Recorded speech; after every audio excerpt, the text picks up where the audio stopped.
get ready to dim the lights and lock your doors. Friday Night Frights is here to haunt your weekend. Every Friday night, we bring you spine-chilling tales of the macabre, the mysterious, and the downright terrifying. From cursed artifacts to shadowy creatures lurking in the dark, these stories will keep you on the edge of your seat long after the episode ends. Are you brave enough to listen? Tune in and be sure to subscribe to our channel for more eerie episodes. Our story tonight is called Pray by Richard Matheson. So grab a cup of something yummy, sit back and relax, and enjoy the story. Pray. Amelia arrived at her apartment at 6:14. Hanging her coat in the hall closet, she carried the small package into the living room and sat on the sofa. She nudged off her shoes while she unwrapped the package on her lap. The wooden box resembled a casket. Amelia raised its lid and smiled. It was the ugliest doll she had ever seen. 7 inches long and carved from wood, it had a skeletal body and an oversized head. Its expression was maniacally fierce, its pointed teeth completely bared, its glaring eyes protuberant. It clutched an 8-inch spear in its right hand. A length of fine gold chain was wrapped around its body from the shoulders to the knees. A tiny scroll was wedged between the doll and the inside wall of its box. Amelia picked it up and unrolled it. There was handwriting on it. "This is he who kills," it began. "He is a deadly hunter." Amelia smiled as she read the rest of the words. Arthur would be pleased. The thought of Arthur made her turn to look at the telephone on the table beside her. After a while, she sighed and set the wooden box on the sofa. Lifting the telephone to her lap, she picked up the receiver and dialed a number. Her mother answered. "Hello, Mom," Amelia said. "Haven't you left yet?" her mother asked. Amelia steeled herself. "Mom, I know it's Friday night," she started. She couldn't finish. There was silence on the line. Amelia closed her eyes. "Mom, please," she thought. She swallowed. "There's this man," she said. "His name is Arthur Braslow. He's a high school teacher." "You aren't coming," her mother said. Amelia shivered. "It's his birthday," she said. She opened her eyes and looked at the doll. "I sort of promised him we'd spend the evening together." Her mother was silent. "There aren't any good movies playing tonight anyway," Amelia's mind continued. "We could go tomorrow night," she said. Her mother was silent. "Mom? Now, even Friday night's too much for you." "Mom, I see you 2 or 3 nights a week." "To visit," said her mother, "when you have your own room here." "Mom, let's not start on that again," Amelia said. "I'm not a child," she thought. "Stop treating me as though I were a child." "How long have you been seeing him?" her mother asked. "A month or so." "Without telling me?" her mother said. "I had every intention of telling you." Amelia's head was starting to throb. "I will not get a headache," she told herself. She looked at the doll. It seemed to be glaring at her. "He's a nice man, Mom," she said. Her mother didn't speak. Amelia felt her stomach muscles drawing tight. "I won't be able to eat tonight," she thought. She was conscious suddenly of huddling over the telephone. She forced herself to sit erect. "I'm 33 years old," she thought. Reaching out, she lifted the doll from its box. "You should see what I'm giving him for his birthday," she said. "I found it in a curio shop on 3rd Avenue. It's a genuine Zuni fetish doll, extremely rare. Arthur is a buff on anthropology. That's why I got it for him." There was silence on the line.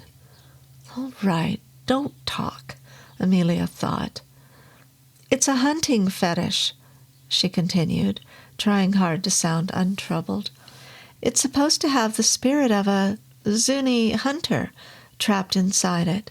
There's a golden chain around it to prevent the spirit from—" She couldn't think of the word, ran a shaking finger over the chain. "Escaping, I guess," she said. "His name is He Who Kills. You should see his face." She felt warm tears trickling down her cheeks. "Well, have a good time," said her mother, hanging up. Amelia stared at the receiver, listening to the dial tone. "Why is it always like this?" she thought. She dropped the receiver onto its cradle and set aside the telephone. The darkening room looked blurred to her. She stood the doll on the coffee table edge and pushed to her feet. "I'll take my bath now," she told herself. "I'll meet him and we'll have a lovely time." She walked across the living room. "A lovely time," her mind repeated emptily. She knew it wasn't possible.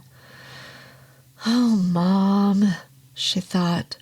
She clenched her fists in helpless fury as she went into the bedroom.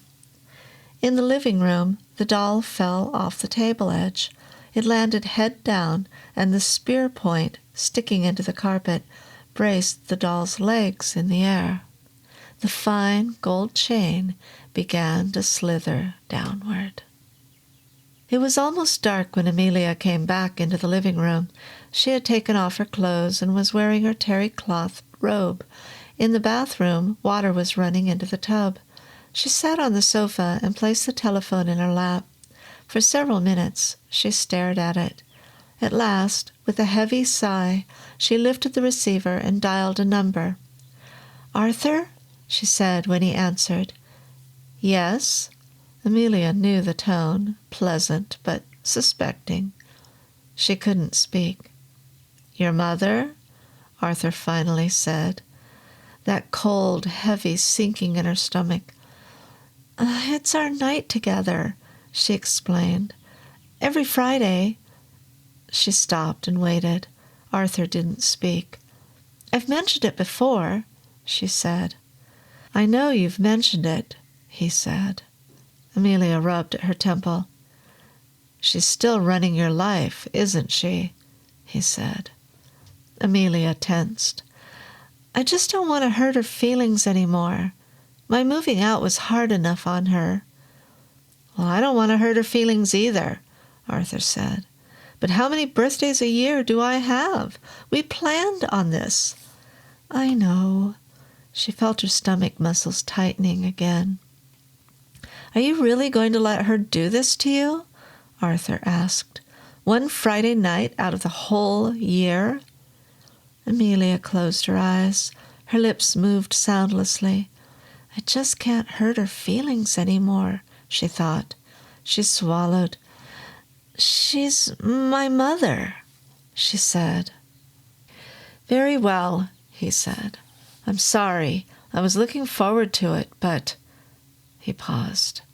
"I'm sorry," he said. He hung up quietly. Amelia sat in silence for a long time, listening to the dial tone. She started when the recorded voice said loudly, "Please hang up." Putting the receiver down, she replaced the telephone on its table. "So much for my birthday present," she thought. It would be pointless to give it to Arthur now. She reached out, switching on the table lamp. She'd take the doll back tomorrow. But the doll was not on the coffee table. Looking down, Amelia saw the gold chain lying on the carpet. She eased off the sofa edge onto her knees and picked it up, dropping it into the wooden box. The doll was not beneath the coffee table. Bending over, Amelia felt around underneath the sofa. She cried out, jerking back her hand. Straightening up, she turned to the lamp and looked at her hand. There was something wedged beneath the index fingernail. She shivered as she plucked it out. It was the head of the doll's spear. She dropped it into the box and put the finger in her mouth. Bending over again, she felt around more cautiously beneath the sofa. She couldn't find the doll. Standing with a weary groan, she started pulling one end of the sofa from the wall. It was terribly heavy. She recalled the night that she and her mother had shopped for the furniture. She'd wanted to furnish the apartment in Danish modern. Mother had insisted on this heavy maple sofa. It had been on sale. Amelia grunted as she dragged it from the wall. She was conscious of the water running in the bathroom. She'd better turn it off soon. She looked at the section of carpet she'd cleared, catching sight of the spear shaft. The doll was not beside it. Amelia picked it up and set it on the coffee table. The doll was caught beneath the sofa, she decided. When she'd moved the sofa, she had moved the doll as well. She thought she heard a sound behind her, fragile, skittering. Amelia turned. The sound had stopped. She felt a chill move up the backs of her legs. "It's he who kills," she said with a smile. "He's taken off his chain and gone." She broke off suddenly. There had definitely been a noise inside the kitchen, a metallic, rasping sound. Amelia swallowed nervously. "What's going on?" she thought. She walked across the living room and reached into the kitchen, switching on the light. She peered inside. Everything looked normal. Her gaze moved falteringly across the stove, the pan of water on it, the table and chair, the drawers and cabinet doors all shut, the electric clock, the small refrigerator with a cookbook lying on top of it, the picture on the wall, the knife rack fastened to the cabinet's side. Its small knife missing. Amelia stared at the knife rack. "Don't be silly," she told herself. She'd put the knife in the drawer, that's all. Stepping into the kitchen, she pulled out the silverware drawer. The knife was not inside it. Another sound made her look down quickly at the floor. She gasped in shock. For several moments she could not react. Then, stepping to the doorway, she looked into the living room, her heartbeat thudding. Had it been imagination? She was sure she'd seen a movement. "Oh, come on," she said. She made a disparaging sound. She hadn't seen a thing. But across the room, the lamp went out. Amelia jumped so startledly, she rammed her right elbow against the door jamb. Crying out, she clutched the elbow with her left hand, eyes closed momentarily, her face a mask of pain. She opened her eyes and looked into the darkened living room. "Come on," she told herself in aggravation. 3 sounds plus a burned-out bulb did not add up to anything as idiotic as... She willed the thought away. She had to turn the water off. Leaving the kitchen, she started for the hall. She rubbed her elbow, grimacing. There was another sound. Amelia froze. Something was coming across the carpet toward her. She looked down dumbly. "No," she thought. She saw it again.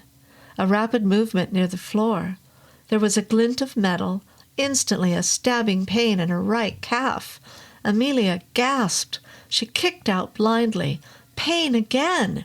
She felt warm blood running down her skin. She turned and lunged into the hall. The throw rug slipped beneath her and she fell against the wall, hot pain lancing through her right ankle. She clutched at the wall to keep from falling, then went sprawling on her side. She thrashed around with a sob of fear. More movement, dark on dark. Pain in her left calf, then her right again. Amelia cried out. Something brushed along her thigh.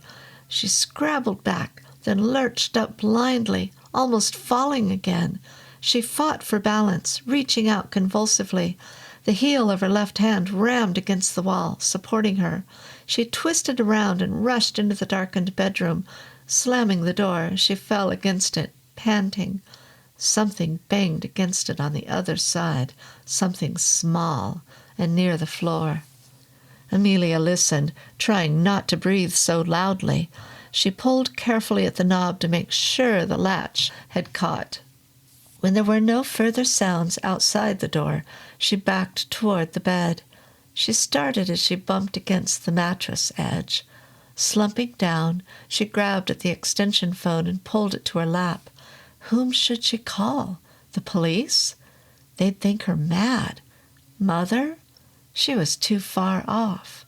She was dialing Arthur's number by the light from the bathroom when the doorknob started turning. Suddenly, her fingers couldn't move. She stared across the darkened room. The door latch clicked. The telephone slipped off her lap. She heard it thudding onto the carpet as the door swung open. Something dropped from the outside knob. Amelia jerked back, pulling up her legs. A shadowy form was scurrying across the carpet toward the bed. She gaped at it. It isn't true, she thought. She stiffened at the tugging on her bedspread. It was climbing up to get her. No, she thought. It can't be true. She couldn't move. She stared at the edge of the mattress.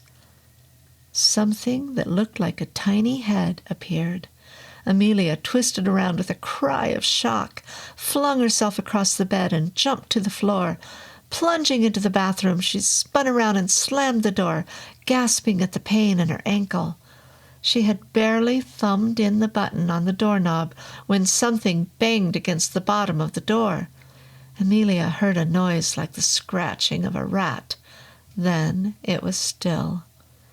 She turned and leaned across the tub. The level of the water was almost to the overflow drain. As she twisted shut the faucets, she saw drops of blood falling into the water. Straightening up, she turned to the medicine cabinet mirror above the sink. She caught her breath in horror as she saw the gash across her neck. She pressed a shaking hand against it. Abruptly, she became aware of pain in her legs and looked down. She'd been slashed along the calves of both legs. Blood was running down her ankles, dripping off the edges of her feet. Amelia started crying. Blood ran between the fingers of the hand against her neck. It trickled down her wrist. She looked at her reflection through a glaze of tears. Something in her aroused her, a wretchedness, a look of terrified surrender. No, she thought. She reached out for the medicine cabinet door. Opening it, she pulled out iodine, gauze, and tape. She dropped the cover of the toilet seat and sank down gingerly. It was a struggle to remove the stopper of the iodine bottle. She had to rap it hard against the sink 3 times before it opened. The burning of the antiseptic on her calves made her gasp. Amelia clenched her teeth as she wrapped gauze around her right leg. A sound made her twist toward the door. She saw the knife blade being jabbed beneath it. It's trying to stab my feet, she thought. It thinks I'm standing there. She felt unreal to be considering its thoughts. This is he who kills. The scroll flashed suddenly across her mind. He is a deadly hunter. Amelia stared at the poking knife blade. Oh my God, she thought. Hastily, she bandaged both her legs, then stood and, looking into the mirror, cleaned the blood from her neck with the wash rag. She swabbed some iodine along the edges of the gash, hissing at the fiery pain. She whirled at the new sound, heartbeat leaping. Stepping to the door, she leaned down, listening hard. There was a faint metallic noise inside the knob. The doll was trying to unlock it. Amelia backed off slowly, staring at the knob. She tried to visualize the doll. Was it hanging from the knob by one arm, using the other to probe inside the knob lock with the knife? The vision was insane. She felt an icy prickling on the back of her neck. I mustn't let it in, she thought. A hoarse cry pulled her lips back as the doorknob button popped out. Reaching out impulsively, she dragged a bath towel off its rack. The doorknob turned. The latch clicked free. The door began to open. Suddenly the doll came darting in. It moved so quickly that its figure blurred before Amelia's eyes. She swung the towel down hard, as though it were a huge bug rushing at her. The doll was knocked against the wall. Amelia heaved the towel on top of it and lurched across the floor, gasping at the pain in her ankle. Flinging open the door, she lunged into the bedroom. She was almost to the hall door when her ankle gave. She pitched across the carpet with a cry of shock. There was a noise behind her. Twisting around, she saw the doll come through the bathroom doorway like a jumping spider. She saw the knife blade glinting in the light. Then the doll was in the shadows, coming at her fast. Amelia scrambled back. She glanced over her shoulder, saw the closet, and backed into its darkness, clawing for the doorknob. Pain again, an icy slashing at her foot. Amelia screamed and heaved back. Reaching up, she yanked a topcoat down. It fell across the doll. She jerked down everything in reach. The doll was buried underneath a mound of blouses, skirts, and dresses. Amelia pitched across a moving pile of clothes. She forced herself to stand and limped into the hall as quickly as she could. The sound of thrashing underneath the clothes faded from her hearing. She hobbled to the door. Unlocking it, she pulled the knob. The door was held. Amelia reached up quickly to the bolt. It had been shot. She tried to pull it free. It wouldn't budge. She clawed at it with sudden terror. It was twisted out of shape. "No," she muttered. She was trapped. "Oh, my God!" She started pounding on the door. "Please, help me! Help me!" There was a sound in the bedroom. Amelia whirled and lurched across the living room. She dropped to her knees beside the sofa, feeling for the telephone, but her fingers trembled so much that she couldn't dial the numbers. She began to sob, then twisted around with a strangled cry. The doll was rushing at her from the hallway. Amelia grabbed an ashtray from the coffee table and hurled it at the doll. She threw a vase, a wooden box, a figurine. She couldn't hit the doll. It reached her, started jabbing at her legs. Amelia reared up blindly and fell across the coffee table. Rolling to her knees, she stood again. She staggered toward the hall, shoving over furniture to stop the doll. She toppled a chair, a table. Picking up a lamp, she hurled it at the floor. She backed into the hall and, spinning, rushed into the closet, slammed the door shut. She held the knob with rigid fingers. Waves of hot breath pulsed against her face. She cried out as the knife was jabbed beneath the door, its sharp point sticking into one of her toes. She shuffled back, shifting her grip on the knob. Her robe hung open. She could feel a trickle of blood between her breasts. Her legs felt numb with pain. She closed her eyes. "Please, someone help," she thought. She stiffened as the doorknob started turning in her grasp. Her flesh went cold. It couldn't be stronger than she. It couldn't be. Amelia tightened her grip. "Please," she thought. The side of her head bumped against the front edge of her suitcase on the shelf. The thought exploded in her mind. Holding the knob with her right hand, she reached up, fumbling with her left. The suitcase clasps were open. With a sudden wrench, she turned the doorknob, shoving at the door as hard as possible. It rushed away from her. She heard it bang against the wall. The doll thumped down. Amelia reached up, hauling down her suitcase. Yanking open the lid, she fell to her knees in the closet doorway, holding the suitcase like an open book. She braced herself, eyes wide, teeth clenched together. She felt the doll's weight as it banged against the suitcase bottom. Instantly, she slammed the lid and threw the suitcase flat. Falling across it, she held it shut until her shaking hands could fasten the clasps. The sound of them clicking into place made her sob with relief. She shoved away the suitcase. It slid across the hall and bumped against the wall. Amelia struggled to her feet, trying not to listen to the frenzied kicking and scratching inside the suitcase. She switched on the hall light and tried to open the bolt. It was hopelessly wedged. She turned and limped across the living room, glancing at her legs. The bandages were hanging loose. Both legs were streaked with caking blood, some of the gashes still bleeding. She felt at her throat. The cut was still wet. Amelia pressed her shaking lips together. She'd have to get to a doctor soon. Removing the ice pick from its kitchen drawer, she returned to the hall. A cutting sound made her look toward the suitcase. She caught her breath. The knife blade was protruding from the suitcase wall, moving up and down with a sawing motion. Amelia stared at it. She felt as though her body had been turned to stone. She limped to the suitcase and knelt beside it, looking with revulsion at the sawing blade. It was smeared with blood.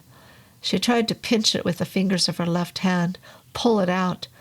The blade was twisted, jerked down, and she cried out, snatching back her hand. There was a deep slice in her thumb. Blood ran down across her palm. Amelia pressed the finger to her robe. She felt as though her mind was going blank. Pushing to her feet, she limped back to the door and started prying at the bolt. She couldn't get it loose. Her thumb began to ache. She pushed the ice pick underneath the bolt socket and tried to force it off the wall. The ice pick point broke off. Amelia slipped and almost fell. She pushed up, whimpering. There was no time. She looked around in desperation. The window! She could throw the suitcase out. She visualized it tumbling through the darkness. Hastily, she dropped the ice pick, turning toward the suitcase. She froze. The doll had forced its head and shoulders through the rent in the suitcase wall. Amelia watched it struggling to get out. She felt paralyzed. The twisting doll was staring at her. No, she thought, it isn't true. The doll jerked free its legs and jumped to the floor. Amelia jerked around and ran into the living room. Her right foot landed on a shard of broken crockery. She felt it cutting deep into her heel and lost her balance. Landing on her side, she thrashed around. The doll came leaping at her. She could see the knife blade glint. She kicked out wildly, knocking back the doll. Lunging to her feet, she reeled into the kitchen, whirled, and started pushing shut the door. Something kept it from closing. Amelia thought she heard a screaming in her mind. Looking down, she saw the knife in a tiny wooden hand. The doll's arm was wedged between the door and the jamb. Amelia shoved against the door with all her might, aghast at the strength with which the door was pushed the other way. There was a cracking noise. A fierce smile pulled her lips back, and she pushed berserkly at the door. The screaming in her mind grew louder, drowning out the sound of splintering wood. The knife blade sagged. Amelia dropped to her knees and tugged at it. She pulled the knife into the kitchen, seeing the wooden hand and a wrist fall from the handle of the knife. With a gagging noise, she struggled to her feet and dropped the knife into the sink. The door slammed hard against her side. The doll rushed in. Amelia jerked away from it. Picking up the chair, she slung it toward the doll. It jumped aside, then ran around the fallen chair. Amelia snatched the pan of water off the stove and hurled it down. The pan clanged loudly off the floor, spraying water on the doll. She stared at the doll. It wasn't coming after her. It was trying to climb the sink, leaping up and clutching at the counterside with one hand. It wants the knife, she thought. It has to have its weapon. She knew abruptly what to do. Stepping over to the stove, she pulled down the broiler door and twisted the knob on all the way.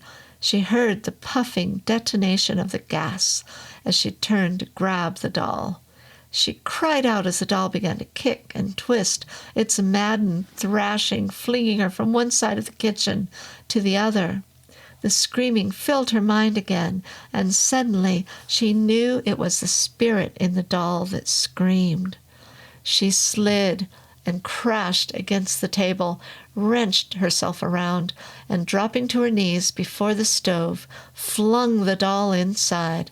She slammed the door and fell against it. The door was almost driven out. Amelia pressed her shoulder, then her back against it, trying to brace her legs against the wall. She tried to ignore the pounding scrabble of the doll inside the broiler. She watched the red blood pulsing from her heel. The smell of burning wood began to reach her, and she closed her eyes. The door was getting hot. She shifted carefully. The kicking and pounding filled her ears. The screaming flooded through her mind. She knew her back would get burned, but she didn't dare to move. The smell of burning wood grew worse. Her foot ached terribly. Amelia looked up at the electric clock on the wall. It was 4 minutes to 7. She watched the red second hand revolving slowly. A minute passed. The screaming in her mind was fading now. She shifted uncomfortably, gritting her teeth against the burning heat on her back. Another minute passed. The kicking and the pounding stopped. The screaming faded more and more. The smell of burning wood had filled the kitchen. She started to ease herself away from the broiler door, ready to throw her weight back against it if she had to. She turned around and got on her knees. The reek of charred wood made her nauseated. She had to know, though. Reaching out, she pulled down the door. Something dark and stifling rushed across her, and she heard the screaming in her mind once more as hotness flooded over her and into her. It was a scream of victory now. Amelia stood and turned off the broiler. She took a pair of ice tongs from its drawer and lifted out the blackened twist of wood. She dropped it into the sink and ran water over it until the smoke had stopped. Then she went into the bedroom, picked up the telephone, and depressed its cradle. After a moment, she released the cradle and dialed her mother's number. "This is Amelia, Mom," she said. "I'm sorry I acted the way I did. I want us to spend the evening together. It's a little late, though. Can you come by my place and we'll go from here?" She listened. "Good," she said. "I'll wait for you." Hanging up, she walked into the kitchen, where she slid the longest carving knife from its place in the rack. She went to the front door and pushed back its bolt, which now moved freely.